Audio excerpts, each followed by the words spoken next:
श्री गणेशाय नमः। वक्रतुंड महाकाय सूर्यकोटि समप्रभ निर्विघ्नं कुरु मे देवं सर्वकार्येषु सर्वदा। गणेश जी का नाम लेकर हम दुर्गा सप्तशती का पाठ प्रारंभ करते हैं।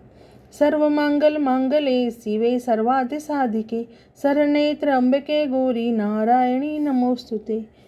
हे माँ दुर्गा, हे माँ शक्ति, हम आपका पाठ बहुत ही मन से और भाव से पढ़ रहे हैं।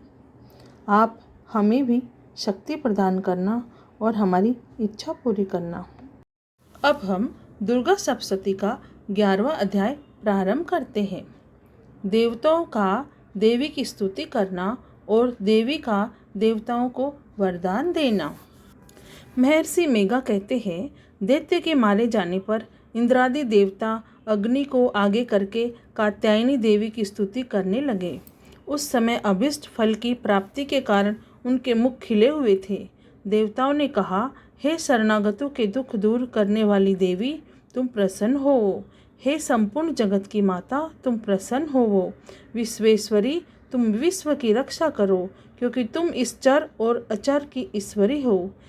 हे देवी, तुम संपूर्ण जगत की आधार रूप हो, क्योंकि तुम पृथ्वी रूप में भी स्थित हो और अत्यंत पराक्रम वाली देवी हो। तुम विष्णु की शक्ति हो और विश्व की बीज परम माया हो, और तुम में ही इस संपूर्ण जगत को मोहित कर रखा है। तुम्हारे प्रसन्न होने पर यह पृथ्वी मोक्ष को प्राप्त करती है। हे देवी, संपूर्ण विद्याएं तुम्हारे ही भिन्न भिन्न स्वरूप है। इस जगत में जितनी स्त्रियां हैं वह सब तुम्हारी ही मूर्तियां हैं। एकमात्र तुमने ही इस जगत को व्याप्त कर रखा है। तुम्हारी स्तुति किस प्रकार हो सकती है, क्योंकि तुम परम बुद्धि रूप हो और संपूर्ण प्राणी रूप को स्वर्ग और मुक्ति देने वाली हो। अतः इसी रूप में तुम्हारी स्तुति की गई है। तुम्हारी स्तुति के लिए इससे बढ़कर और क्या युक्तियाँ हो सकती है। संपूर्ण जनों के हृदय में बुद्धि रूप होकर निवास करने वाली, स्वर्ग तथा मोक्ष प्रदान करने वाली, हे नारायणी देवी, तुमको नमस्कार है। कला, काष्ठा आदि रूप से अवस्थाओं को परिवर्तन और ले जाने वाली तथा प्राणियों का अंत करने वाली नारायणी, तुमको नमस्कार है। हे नारायणी, संपूर्ण मंगलों के मंगल रूप वाली, हे शिवे, संपूर्ण प्रयोजनों को सिद्ध करने वाली, हे शरणागत वत्सला, 3 नेत्रों वाली गौरी, तुमको नमस्कार है। सृष्टि, स्थिति तथा संहार की शक्तिभूता सनातनी देवी, गुणों का आधार तथा सर्व सुखमयी नारायणी, तुमको नमस्कार है।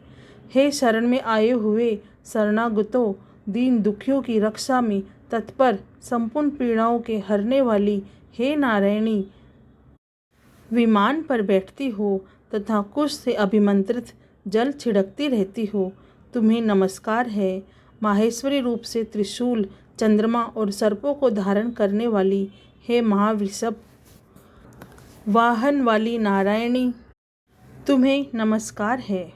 मोरों तथा कुक्कुटों से घिरी रहने वाली, महाशक्ति को धारण करने वाली, हे कौमारी रूपधारिणी निष्पाप नारायणी, तुम्हें नमस्कार है। हे शंख, चक्र, गदा और सांग धनुष रूप आयुधों को धारण करने वाली वैष्णवी शक्ति रूपा नारायणी, तुम हम पर प्रसन्न हो, तुम्हें नमस्कार है। हे दांतों पर पृथ्वी धारण करने वाली वराह रूपिणी कल्याणमयी नारायणी, तुम्हें नमस्कार है।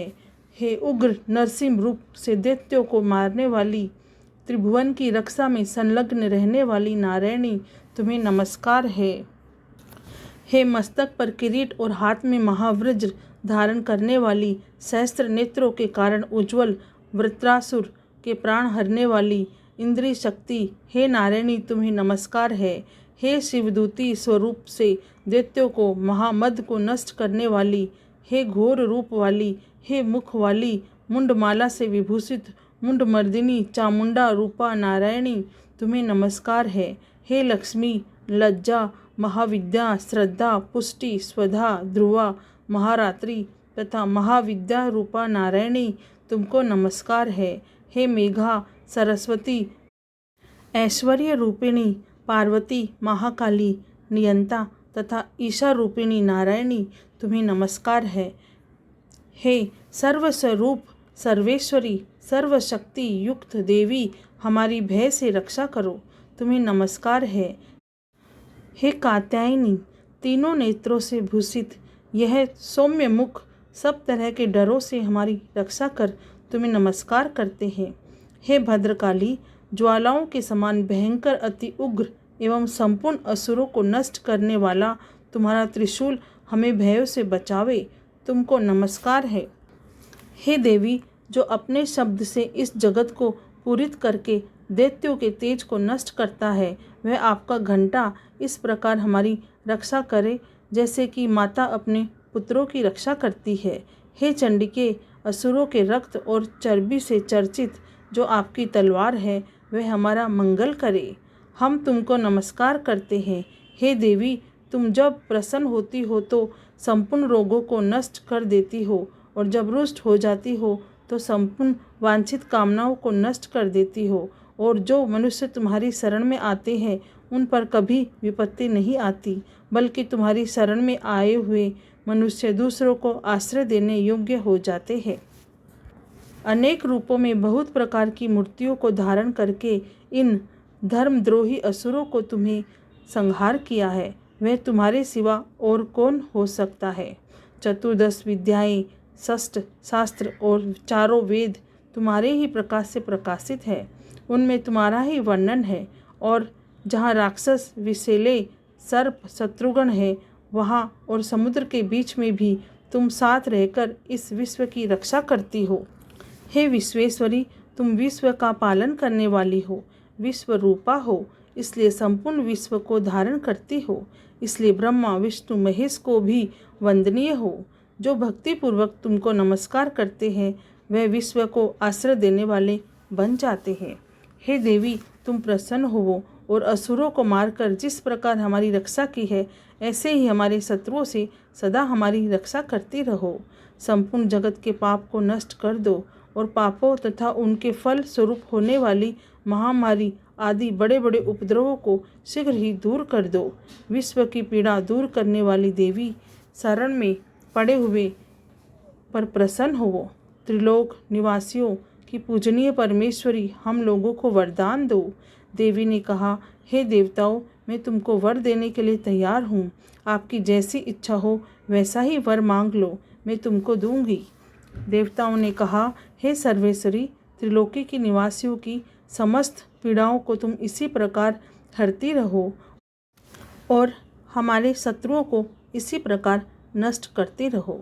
देवी ने कहा, वेवस्व मनवंतर के 28वें युग में दो और महा असुर शुंभ और निशुंभ उत्पन्न होंगे।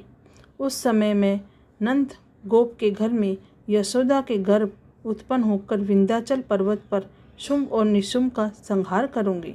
फिर अत्यंत भयंकर रूप से पृथ्वी पर अवतरण वे परिचिति नामक दानवों का नाश करूंगी। उन भयंकर महाअसुरों का भक्षण करते समय मेरे दंत अनार के पुष्प के समान लाल होंगे। इसके पश्चात स्वर्ग में देवता और पृथ्वी पर मनुष्य मेरी स्तुति करते हुए मुझे रक्तदंतिका कहेंगे। फिर जब 100 वर्षों तक वर्षा न होगी तो मैं ऋषियों के स्तुति करने पर आयोनिज नाम से प्रकट होंगी और अपने 100 नेत्रों से ऋषियों की ओर देखूंगी। अतः मनुष्य शताक्षी नाम से मेरा कीर्तन करेंगे। उसी समय मैं अपने शरीर से उत्पन्न हुए प्राणों की रक्षा करने वाले शकों द्वारा सब प्राणियों का पालन करूंगी। तब इस पृथ्वी पर शाकंभरी के नाम से विख्यात होंगी और इसी अवतार में मैं दुर्गा नामक महाअसुर का वध करूंगी और इससे मैं दुर्गा देवी के नाम से प्रसिद्ध होंगी। इसके पश्चात जब मैं भयानक रूप धारण करके हिमालय निवासी ऋषियों महाऋषियों की रक्षा करूंगी, तब भीम देवी के नाम से मेरी ख्याति होगी। और जब फिर अरुण नामक असुर तीनों लोकों को पीड़ित करेगा, तब मैं असंख्य भ्रमरों का रूप धारण करके उस महादित्य का वध करूंगी। तब स्वर्ग में देवता और मृत्युलोक में मनुष्य मेरी स्तुति करते हुए मुझे भ्रामरी नाम से पुकारेंगे।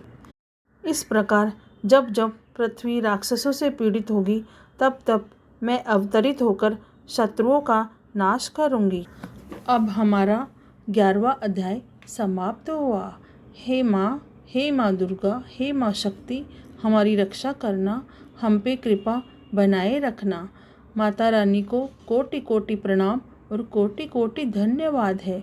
जय माता दी, जय माता दी, जय माता दी।